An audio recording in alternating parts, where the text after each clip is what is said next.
Before sitting down for dinner with China's President Xi Jinping, President Trump said after he returns from Buenos Aires, Air Force One will be sent to Houston to retrieve the casket of President H.W. Bush. Air Force One will be taking myself and a large group of our people back to Washington. It will then be reset and it will be sent to Houston to pick up the casket of President Bush and then be brought back to Washington. So that will be done in pretty rapid order.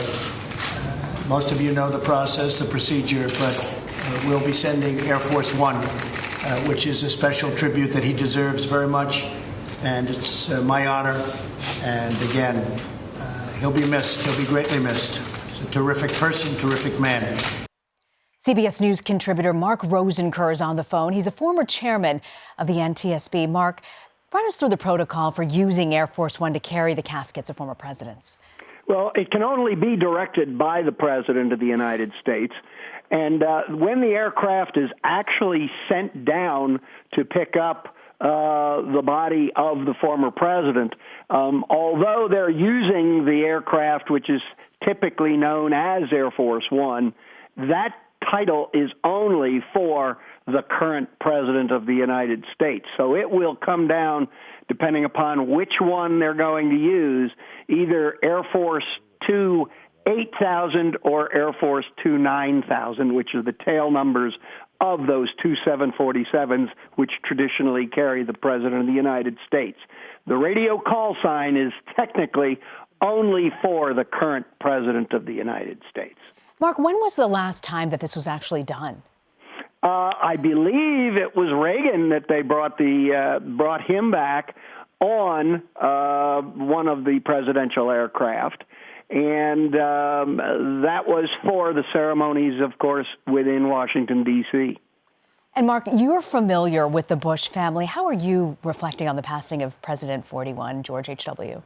Well, he was a great man. I got to have the blessing and the privilege, if you will, of working for him as an advance man for 8 years as vice president and 4 years as President of the United States. I traveled with him all over the world and did many of the events in Washington, D.C. with him that were routine. I remember in one particular case, I got to spend Christmas or the week between Christmas and New Year's with him when he would go hunting down in Texas. They would go quail hunting. And I was the basic lead of the advance team, but the advance team turned out to be only 2 or 3 people, and I was basically everybody, from the chief, the acting chief of staff, to the senior lead, to one of pretty much anything that he needed, he was looking to me to get done. And it was a wonderful experience, and I will tell you, I cannot say too many great things about this man. One of the most decent people I have ever had the privilege of having worked with. What's the one memory, Mark, that will remain for you from this president? When my dad passed away, he heard about it and called me and sent a note to me. And before my dad passed, he heard he was sick, and he sent a note to the hospital telling him to try to beat this terrible disease that my dad had. But that's the kind of guy George H.W. Bush was. With the amount of responsibility he's had over the years, how do you think it is that he's able to have that personal touch, find that personal connection for so many people at the bottom of the mountain especially? Because that's the kind of guy he was. That's the kind of guy he grew up as. That was his fiber. He cared about people. No matter how big the people were or how small the people were, he cared about people.